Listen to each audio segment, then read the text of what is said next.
Alors bonjour à tous et bienvenue sur Plastic Dream. On se retrouve pour une revue de boîte aujourd'hui, une revue de boîte un peu spéciale. La dernière Tamiya au 1.48, le Lockheed P38 FG Lightning. Alors il va être dispo en magasin à partir de lundi, la semaine prochaine. Alors suivant les enseignes, hein, je ne sais pas où vous allez acheter ça, mais voilà, si c'est dans votre petit revendeur local, eh ben, à mon avis la semaine prochaine. Et pareil en ligne, à mon avis, bon, ça va pas tarder. Ok. Il est déjà en vente aux États-Unis depuis juillet-août, ce qui a permis aux youtubeurs américains de pouvoir sortir des vidéos de montage et de présentation depuis déjà pratiquement 3 mois. On sait déjà que c'est une superbe maquette, déjà par la marque Tamiya, il n'y a pas grand-chose à dire là-dessus, c'est vraiment la Rolls-Royce des maquettes, de l'assemblage, de la finesse, etc. Donc on va quand même regarder bien à l'intérieur de la boîte, regarder en 2 étapes, comme d'habitude, la notice, et ensuite, grappe par grappe, on regardera aussi évidemment les décals, les masques, les parties transparentes, les différents petits accessoires, etc. Je voudrais remercier T2M qui m'a envoyé gracieusement cette maquette afin de vous la présenter et puis de vous faire une ouverture de boîte assez détaillée. Par la même occasion, on remerciera évidemment Tamiya par l'intermédiaire de T2M. Voilà, donc on y va. Donc le box art chez Tamiya, toujours très sympa. Le numéro de boîte, pardon, je regarde ici, 61 120. Voilà, donc vous voyez ici la grandeur de la bestiole par rapport au Spitfire, c'est quand même assez énorme. 33 cm de là à là, ok, et 24 cm de là à là. Donc ça fait quand même une sacrée bestiole par rapport à un Spitfire. On connaît tous les fanats d'aviation, le P38 grâce à sa silhouette très particulière, ses bipoutres, bimoteurs, voilà, cette forêt de canons là à l'avant. Alors c'est la version FG qui différencie pas tellement des autres versions précédemment. C'est juste, voilà, ils ont des volets renforcés, des réservoirs auto-obstruants. Sur le G, il y a un moteur différent par rapport aux versions précédentes, c'est l'Allison, je crois. Voilà, là, cette version-là, FG, est capable de 3600 km d'autonomie, quand même, c'est quand même assez énorme. Surtout pour l'époque, 3600 bornes, aller-retour, ça fait un sacré paquet de kilomètres. Donc c'est un appareil d'interception, évidemment, un chasseur d'interception, long rayon d'action, avec des capacités de bombardement ensuite, c'était pas sa force première, mais quand même, voilà, pouvoir emmener. Et il a surtout opéré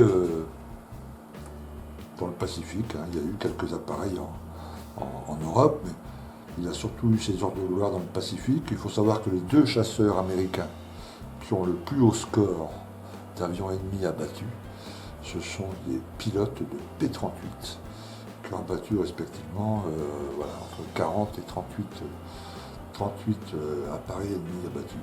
Ce qui est quand même, voilà, et les 2 sur P-38. C'est quand même un appareil assez mythique. Ok, alors pour l'instant, il n'y avait que Academy et je ne sais plus l'autre, enfin, il y avait 2 marques avec cette maquette au 1.48. Allez voir la chaîne Archilon, si vous ne connaissez pas, Archilon Model Kit. Il a monté un P38 Academy, je crois, il y a quelques mois.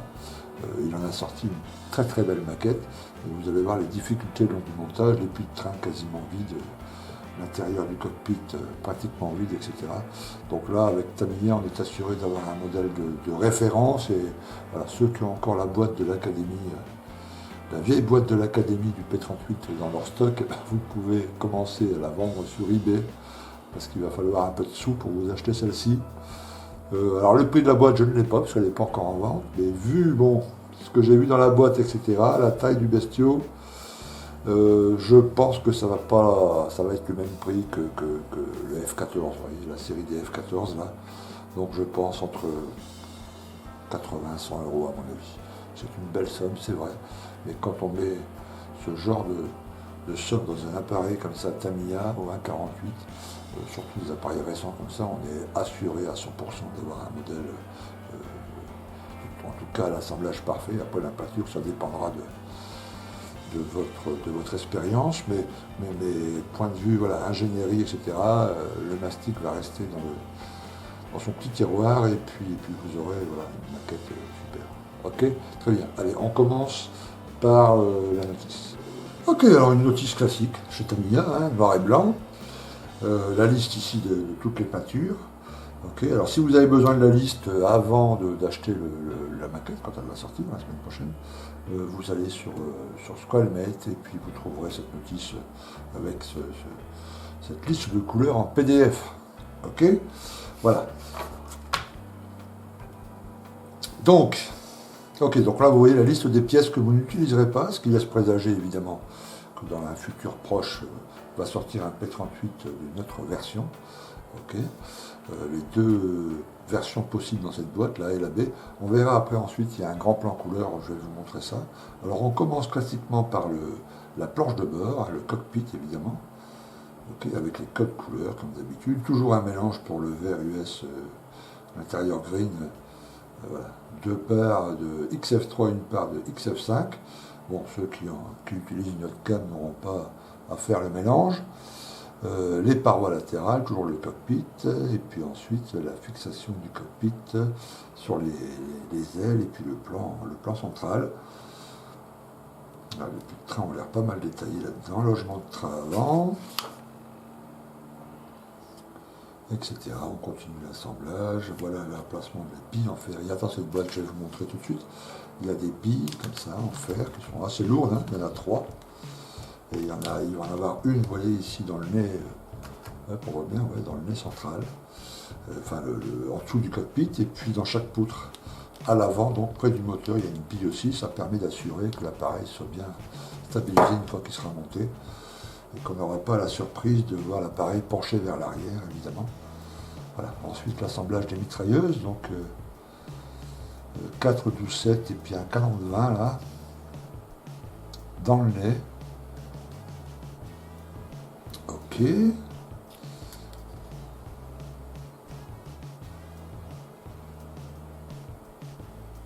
Ok, bon, faut bien suivre la notice, il y a des pièces à fixer avant, d'en monter d'autres, etc. Et ça, vous êtes habitué. Tamiya, vraiment, les notices sont... J'ai rarement vu une notice Tamiya avec des erreurs. Hein. Je ne dis pas que ça ne peut pas arriver, mais j'en ai rarement vu. Donc si vous suivez bien la notice, suivant les versions, vous voyez, c'est plutôt bien foutu. Il n'y a généralement pas d'erreur. Il vous indique même quelle pièce assembler avant une autre. Vous voyez, là, c'est le cas ici. Donc si vous suivez bien, il n'y a vraiment pas de problème. Donc là, l'installation des ailerons. Alors, vous voyez, les ailerons sont fixes. D'origine, comme ça, on ne peut pas les positionner abaissés. Mais bon, vu la simplicité du système, il ne doit pas avoir grand chose à faire en scratch pour pouvoir les monter abaissés. Et je suis sûr que Edward ou un autre fournisseur d'aftermarket va sortir un jour un volet, de quoi faire des volets abaissés. Ensuite, le montage des turbocompresseurs, l'installation sur les ailes des turbocompresseurs. Voilà, ensuite, on assemble les deux poutres, la première poutre ici, puis la deuxième. Bon, vous voyez les puits de train dans les poutres. Rien qu'à l'image comme ça, bon, on verra ensuite les grappes, mais ça a l'air déjà pas mal détaillé. Hein. Arpilon Model Kit, je répète, si vous allez voir sur sa chaîne, il a monté un P38 Academy, et vous verrez que les deux puits de train sont quasiment vides. Donc Arpilon a dû scratcher, fabriquer des petites pièces, etc. pour les habiller un peu. Ici, d'origine, elles sont parfaites. Hein. Et puis l'installation de la bille, là, vous voyez, juste à l'emplacement du moteur pour donner du poids. Toutes les instructions de peinture, évidemment, et les décals sont là fournis aussi. Ok. Alors, la deuxième poutre à préparer. Puis après, j'imagine l'installation des poutres, évidemment, sur les ailes, de l'empennage arrière, la préparation des trains. Donc les roues en deux parties. Alors quand c'est deux parties sur un kit LR, on prie, on se met à genoux et on prie pourvu que ça marche, enfin que les deux demi-roues soient au moins du même diamètre. Quand c'est du Tamiya, il n'y a pas de souci. Donc vous préparez ça bien, un coup de colle fluide Tamiya et vous pouvez faire une roue qui au final, on ne verra absolument pas qu'elle est en deux parties. Mais au cas où, vous savez, voilà, Edward va sortir très prochainement, ou c'est déjà fait, j'ai pas vérifié, des roues en résine, donc il n'y aura pas de souci non plus. Hein. Ok. Donc l'installation des puits de train, l'installation voilà, du train principal, etc. Puis les pylônes qui sont préparés pour le réservoir. Les trappes de train sont très bien détaillées en 2 pièces. Si c'est comme sur le F14, là, le résultat final est parfait.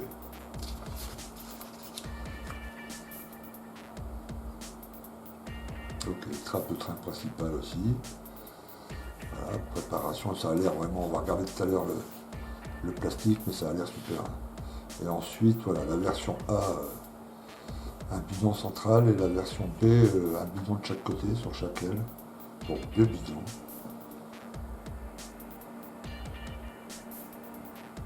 Voilà, les différents petits ajouts finaux. Voilà, derrière le cockpit. Ok, installation post-radio, etc. Installation du siège.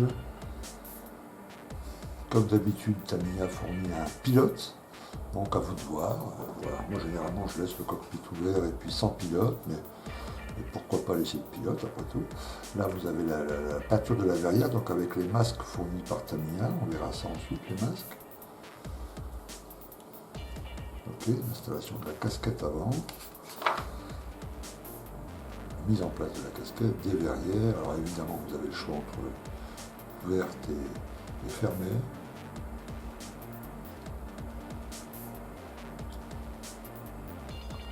Il y a pas mal de possibilités là à faire sur la verrière, on peut l'ouvrir de plusieurs façons. Vous regarderez bien, il y a des choses très intéressantes à faire là-dessus, ce qui permet un peu de changer. Voilà, là l'installation des hélices avec les polycaps évidemment. L'installation des hélices sur l'appareil. Et voilà, notice classique, de bonne facture, hein, il n'y a pas de surprise de ce côté-là. On va regarder maintenant les grappes. Alors avant de regarder les grappes, on va se regarder le plan couleur, parce qu'après, comme je vais faire un zoom pour voir les grappes.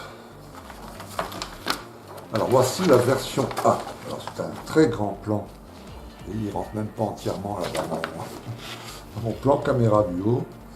Voilà, la version A, le White 147 du 339 Fighter Squadron. Voilà. C'est l'opération Vengeance, c'est une opération militaire qui a permis d'intercepter un avion.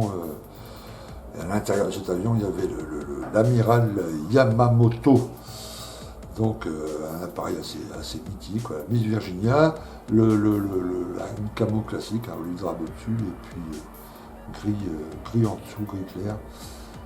Voilà. Donc là, quand on a un plan couleur comme ça qui est à l'échelle, hein, là vous avez. Alors, voilà, l'appareil est vraiment à l'échelle comme enfin quand il sera monté, quoi, tu vois, ou à 48. Donc ça c'est vraiment pas mal parce qu'on a des détails, on a tous les détails évidemment, les décals, etc. Donc ça c'est pas mal. Et puis la version B, que je trouve moi personnellement plus sympa, grâce évidemment à la gueule de requin sur les poutres, mais aussi les casseroles d'hélice en bleu là. Voilà. C'est plutôt pas mal. Donc tu vois, l'olive drab, du neutral grey et du sky blue. Tu vois. Donc ça c'est plutôt. Moi c'est cette version qui me tenterait. Si je devrais faire une version sortie de boîte, je choisirais certainement celle-ci. Parce qu'elle est quand même un peu plus sympa. Et celle-ci c'est le White 33 du 39e Fighter Squadron. Voilà. Basé à Port Moresby à la fin de 1942. Je trouve qu'il a une plus belle gueule. Ok, on va passer au gras. Bien ranger ça pour éviter de l'abîmer, pouvoir le ressortir quand on sera à l'étape, la fameuse étape de la peinture. Alors, première grappe. Alors toutes les grappes, bien sûr, comme toutes les maquettes Tamiya, toutes les grappes sont emballées individuellement. Okay, là, je les ai déballées, je les ai enlevées des cellophanes pour gagner un peu de temps, okay, dans la vidéo, mais elles sont toutes extrêmement bien protégées, comme d'habitude. Ça, c'est parfait. Donc là, vous avez la grappe D et la grappe E.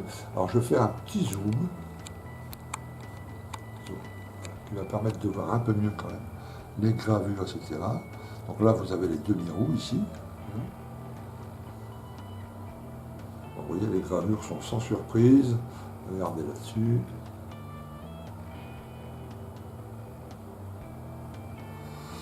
Voilà, parfait, parfait, parfait. On voit tout de suite hein, la qualité du plastique. Et puis, enfin, moi je suis en train de monter le Spitfire MK1 de chez Tamiya aussi, ou un 48, là, une maquette récente aussi. Et on voit tout de suite la qualité de gravure, etc. C'est vraiment parfait. Ok, on va aussi, voilà, regardez le plan en dessous, ça c'est ce qui est en dessous, là, le puits de train du cockpit est juste ici. Et là aussi on voit la gravure. C'est un délice quoi. C'est parfait. Ça donne vraiment envie de s'y mettre tout de suite. Hein. Là vous avez le pilote ici, voilà, avec la tête du pilote. Hop, je montre ça. Voilà. Ici le cockpit, hein, le tableau de bord. Donc là aussi ça va être sympa. Au pinceau déjà on va pouvoir faire quelque chose de très sympa. Les différents blocs radio ici. Voilà. Et là vous voyez le P38 n'a pas de manche. Voilà. Ça faut ça se piloter au volant. Parfait.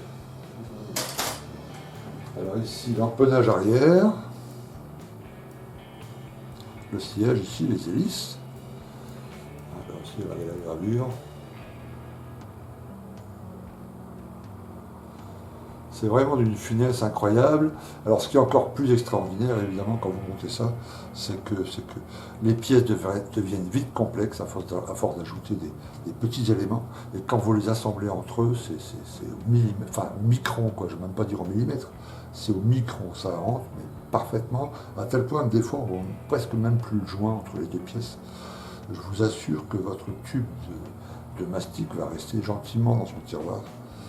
Donc ça c'est vraiment parfait. Voilà l'armement ici, les 4, 12, 7 et puis la 20 mm. Hop. Voilà.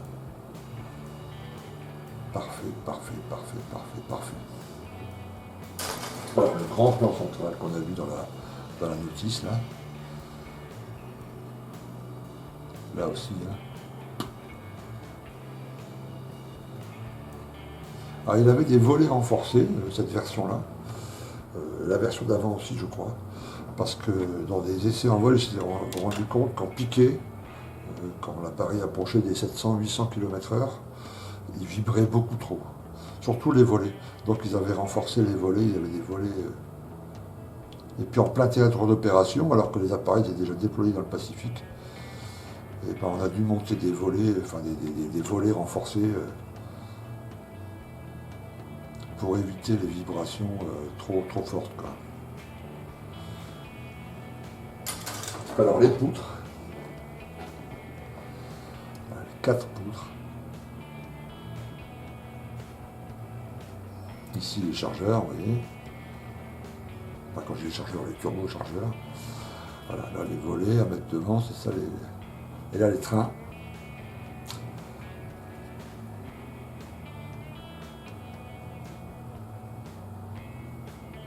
Vous voyez la gravure. Hein, certains rivets sont à peine visibles, quoi, tellement ils sont fins, tellement c'est finement. Enfin, tu vois, c'est vraiment bien foutu. Quoi. Parfait. Alors là, c'est les pièces avec les 2 poutres, avec le puits de train, quoi, qui est super détaillé. Et puis regardez les trappes, c'est fou, hein, il y a même les.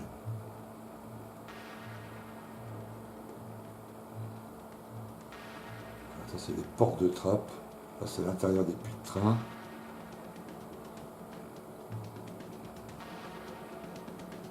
Tu vois, qui est extrêmement détaillé, quoi. C'est vraiment top. On n'aura pas besoin de faire tu vois, du scratch ou quoi que ce soit.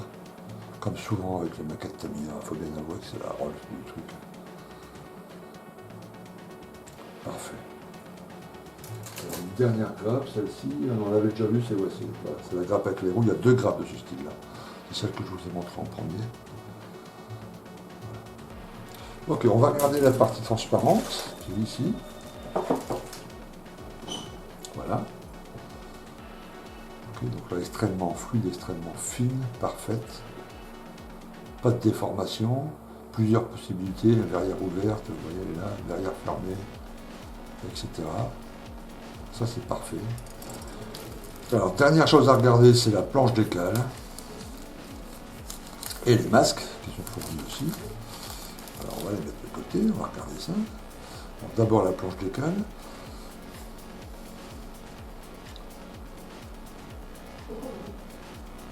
Il me semble légèrement épais, c'est une première impression. Mais... Alors après, avec un bon travail de préparation,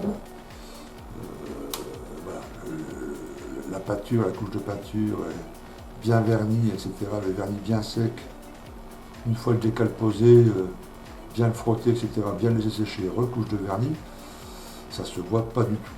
Là, les sticks, enfin les parties... les petits décals, vous savez, communs à toutes les versions, les stencils, ils sont, bon, ça a l'air parfait.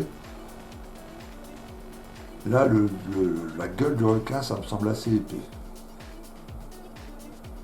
Mais bon, on verra à la pause, hein, c'est peut-être pas... tu vois, c'est peut-être juste une impression comme ça, une première impression. Mais bon, en règle générale, les décals Tamiya, surtout les maquettes récentes, ça va, quoi. Hein. Mais au tout début, surtout de chez... Enfin, moi, j'ai eu pas mal de problèmes avec les blindés, les maquettes blindées Tamiya, mais il y a 20-25 ans, où le décal était assez épais. Là, quand même, ils se sont quand même hyper améliorés, c'est quand même vraiment pas mal. Hein. Donc, une belle planche d'écale. Et puis, vous voyez les parties, voilà, pour figurer les rétros, là. Donc, les parties un peu, enfin, tu vois, avec... bon, les ceintures, évidemment, on laisse tomber en décal, hein, ça c'est vraiment... Il va falloir soit trouver un kit en photodécoupe, pour ceux qui veulent faire ça en photodécoupe, ou soit, ça c'est ma préférence, le faire soi-même en millipute évidemment.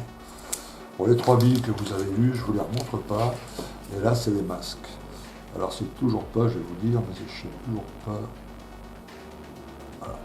C'est des masques, bon ça va nous être hyper utile évidemment, pour masquer la verrière, mais c'est des masques que vous devez découper vous-même. Okay, c'est toujours pas les masques, vous savez, comme Edouard nous a habitués, où c'est déjà prédécoupé, il suffit de le détacher avec une petite pince et que ça rentre parfaitement sur la verrière du cockpit. Là, il va falloir découper vous-même. Alors pour les débutants, c'est toujours un peu effrayant parce que ils se posent la question, souvent j'ai reçu la question souvent, est-ce qu'on découpe sur le trait noir ou à l'extérieur du trait noir ou à l'intérieur du trait noir? Moi personnellement je découpe sur le trait noir. Voilà. Mais si vous avez une lame neuve, il faut mettre une lame neuve, il faut que la lame de votre Xato elle soit neuve. Ça va, ça passe, c'est assez facile. Un peu de soin, il n'y a même pas besoin de règles. Hein. Voilà. Une lunette loupe si vous en avez besoin, et ça passe plutôt bien, et c'est quand même vachement utile. Ok, voilà. Eh bien écoutez les amis, voilà, pour la revue, on a tout vu. Le Lockheed P38 FG Lightning de chez Tamiya au 1.48. Si je m'écoutais, je le commencerais là tout de suite. Hein. Mais j'ai le Spitfire de la même marque, Tamiya 1.48 à terminer. Ok, plus le petit diorama, et après beaucoup de mes abonnés attendent un autre avion mythique que je vais faire, le Tempest, que je vais faire entièrement au pinceau. Ok, une espèce de tutoriel un peu pour voir un peu le pinceau. Il y a plein de débutants qui n'ont pas encore franchi le cap de l'aréographe et qui veulent savoir comment on pourrait peindre un appareil, une maquette en tout cas au pinceau. Okay. Et après ben, j'ai celui-là, j'ai le Rafale, il y a plein, bah, celui-là il me tente quand même pas mal. On verra après le Tempest où j'en suis, et puis mon humeur du moment, parce qu'il faut que je trouve aussi mon plaisir, évidemment, pas seulement celui de mes abonnés. Donc après le Tempest, et ben, soit celui-ci, soit le Rafale, le Rafale en premier, celui-ci après, bref, on verra. Mais en tout cas, évidemment, je vais le monter en vidéo, et je vais le monter sur la chaîne. Vous pourrez voir toutes les étapes, etc. Ok ? Merci les gars, merci de m'avoir suivi. Je vous dis à très très bientôt. Comme d'habitude, précipitez-vous si vous voulez vraiment cette maquette, parce que c'est toujours le cas, comme rappelez-vous avec le P51 chouchou machin là, de chez Edwards. Ceux qui ont attendu plus d'une semaine, voilà, c'était en rupture de stock. Donc là, bon, il y a peu de chances que ça, c'est pas un truc illimité, je veux dire, enfin c'est pas une série limitée. Donc, quand il sera retour du stock, il faudra attendre un petit peu, et puis ça va revenir. Mais si vous le voulez vraiment maintenant, et puis à la sortie du four, comme on dit, eh ben, gardez la main sur la souris et sur le bouton mettre dans le caddie, parce que ça va partir comme une petite... Ok. Je vous dis à très très bientôt les gars, merci de m'avoir suivi. À très très bientôt sur une autre vidéo. A plus, ciao.